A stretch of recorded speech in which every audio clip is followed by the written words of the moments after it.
Now, let's talk some more about this problem of sin, because we need you to really fully understand what sin does. And the problem, there's a dual problem with sin. First of all, there's a penalty for sin. All right? Now, the penalty is something that God imposes for sin. It's not man imposing it, it's God imposes the penalty for sin. And this penalty, it's one penalty for all sin. Doesn't matter what the sin is, doesn't matter how big we see it as or how small we see it as, it's the same penalty. It's a penalty. That's because it's based on the nature of God. And what's the nature of God? It is that He is holy and He is just. So, sin is a violation of God's holiness, which God's justice then demands that the penalty be imposed on the guilty. Okay? So, I want you to understand that. There's a penalty for sin. Every sin carries the exact same penalty. So it's just like trespassing. If you trespass on somebody's property, it's marked you're not to trespass there. It doesn't matter if you went there for 5 minutes or 5 months. You've trespassed. And the penalty is the same for trespassing. All right? It's the same thing with sin. I'd like to use another illustration that many of you may be familiar with. You may live in a city where there are traffic lights, and some towns, some communities across our nation have cameras at these intersections. And if it's like most that I've seen, up on the arm of the traffic light, there is a sign up there. And it says, if you run this red light, you will be fined a certain amount of money. It's usually some oddball amount, like $357. You know, why can't they round it off to $360? I don't know. But anyway, they do that, okay? The point is, that's the penalty. That's the penalty for running the red light. Same thing with sin. God has a penalty. What's the penalty? Well, all we have to do is look at Jesus and say, how did He pay the penalty? Because He paid it on our behalf. How did He pay it? Physical execution. He shed His blood to pay the penalty for sin. Okay? Very important that you understand that. That's the penalty for sin. Now, when Jesus did that, as we stated at the beginning, God looked at that and He accepted that as payment in full for our sin. And there's a couple of verses that you can look at. 1 John 2:10 and 2 Timothy 4:10. Those two verses tell us that what Jesus did paid for the sins of the whole world. Okay? Now that does not mean that everybody is born again, saved, on their way to heaven. No, there's another side to this problem of sin. God, on the one hand, has forgiven, but that doesn't mean everybody has accepted it. All right? But He has forgiven. So on the one side, you have a penalty that Jesus paid. And it was a penalty that you and I cannot pay. If we had to pay it, we would have had to be physically executed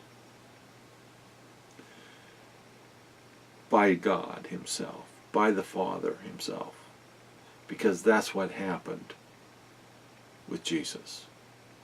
In Isaiah, we're told that it pleased the Father to crush him. So the Father was responsible. You know, I remember when Mel Gibson came out with his movie, The Passion of the Christ. He was asked, who killed Jesus? He said, we all did. Yeah, it was our sin that nailed him to the cross. But if you really want to get technical, no, we didn't kill him. In fact, Jesus said the very thing. He said, no man takes my life from me, but I lay it down. I lay it down.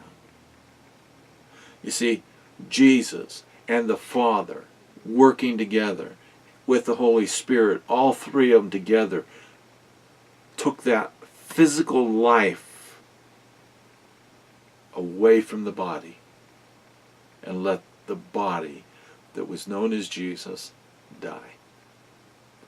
If they had not done that, if Jesus had not given up the ghost or given up his spirit, as the Bible tells us he did, when he breathed his last on the cross, it says he gave up his spirit. If he hadn't done that, he'd still be hanging on a cross. Okay? Because he couldn't die. Nobody could take his life from him because of who he was. And so he gave himself. The Father crushed him. And he gave up his life willingly. But you and I would have had to be simply physically executed by God himself in order to pay the penalty for our sin. Now, we don't have to do that. That's the good news. That's the good news. We don't have to pay for it. It's all paid for us. But I said there's two sides to the problem with sin. The second side is there are consequences to sin. And the reason there are consequences is because the consequences are based upon the nature of sin itself, which, as we've already seen, it's destructive. It always causes damage. So, when sin happens, it's going to have consequences. Those consequences can follow you all the way into eternity. They can last your entire lifetime. Take the example again of someone running a red light. I said there's a fine that is the penalty. Okay, well that's fine. That's a fine. That's a penalty. But there's a whole lot of other things that can happen when they're running that red light. What if they hit another car? What if they hit somebody that's walking across the street? People can die and have died in those type of accidents. People have become paraplegic or quadriplegic because of those type of accidents. You see, the consequences of someone's sin can damage somebody else so much that those consequences last the rest of their life. And for those people who do not accept the forgiveness that God offers through Jesus Christ for their sins, the consequences of their sin will follow them all the way into eternity, where God will have to say, you chose to not surrender your life to me. You chose not to accept my forgiveness. You said no to me. Therefore, God has no option but to honor their request that they don't want to be with him. And he will have to separate them for all eternity in a place called the lake of fire. Those are serious consequences. But there are a lot more consequences in this life that are just as bad, just as devastating in this life. And when you look at people, you see it all the time. They are living with the consequences of things that they did years ago or things that were done to them years ago. They are consequences. Just like I told you about myself. There were consequences to the things that happened. And it forced me to make decisions that I would not otherwise have made. But it affected me and it changed me. It changed who I was. Changed the type of person I was. It changed my entire adult life because of what happened to me. But when I began to practice forgiveness, God began to be able to step in and he can change the consequences. But two things have to happen in order for the consequences to change. Number one, people have to stop sinning. If a person doesn't want to stop sinning, the consequences are not going to change. And the second thing that has to happen is Jesus has to come in and begin to heal the damage that was done. Only then can the consequences really begin to change. And I have to tell you, the greatest pleasure of my life has been to work with people who have been devastated by sin, had their lives ruined for years by sin, who have been bound up and shut down and just tied up in knots because of sin. I've seen people who were a nervous wreck because of the damage of sin. People who were going to psychiatrists and psychologists all the time because of the damage that sin had done to them. And we have been able to teach them, all you have to do is to learn to practice forgiveness, doing it God's way. And when you practice forgiveness God's way, it changes the consequences. And we have seen these people, sometimes in a matter of minutes, be transformed into somebody that was filled with joy and peace and happiness, where before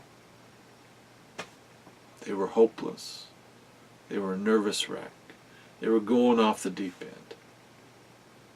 But to see what Jesus can do when you turn to him with it and you say, I forgive this person, I choose to forgive this person.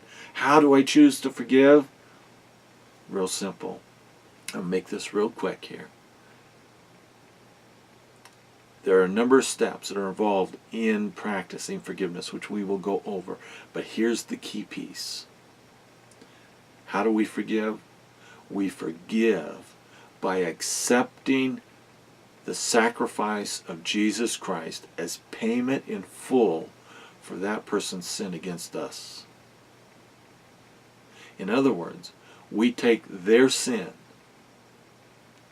we take it off of them, and we put it on the cross, and we accept what Jesus did there as payment in full for that sin, and then we let this person free from our heart. Because what we've done is we've locked him in a prison, him or her. We've locked them in a prison in our heart. And we need to let them out.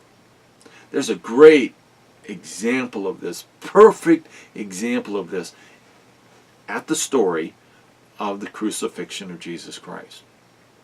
If you remember, when Jesus was brought before Pilate, Pilate saw that Jesus was an innocent man. He did not deserve to die. And so Pilate wanted to let Jesus go.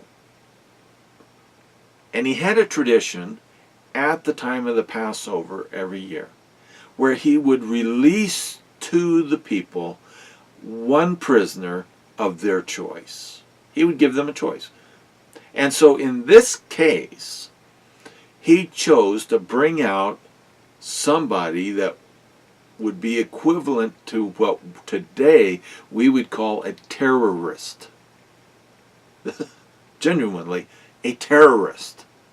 And so he brought this guy out, a murderer, a terrorist, someone that was causing havoc in their nation. And he said, do you want this person? Or do you want Jesus? And they said, give us Barabbas. Give us Barabbas. Give us the worst of the worst. We'll take him, and you take Jesus, and you crucify Jesus. That is a perfect example of forgiveness, what we are to do. You see, we are Barabbas. We're the Barabbases. We're the ones that have been imprisoned by sin. And Jesus took our place. And so that person who sinned against you, they too are a Barabbas. And the choice now comes to this. What are you going to do? Barabbas or Jesus? Who are you going to demand the payment of the penalty from? Are you going to demand it from Barabbas or from Jesus? God said, I take payment from Jesus and I let Barabbas go free. And he says, Ephesians 4:32, you do what I did. The payment is what Jesus did. Now you let the person go free.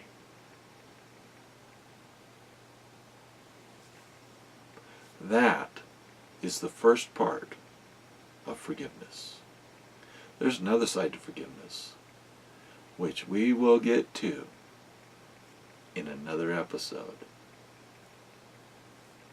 But for now, this is genuine biblical forgiveness, the way God does it, and he asks us to do it.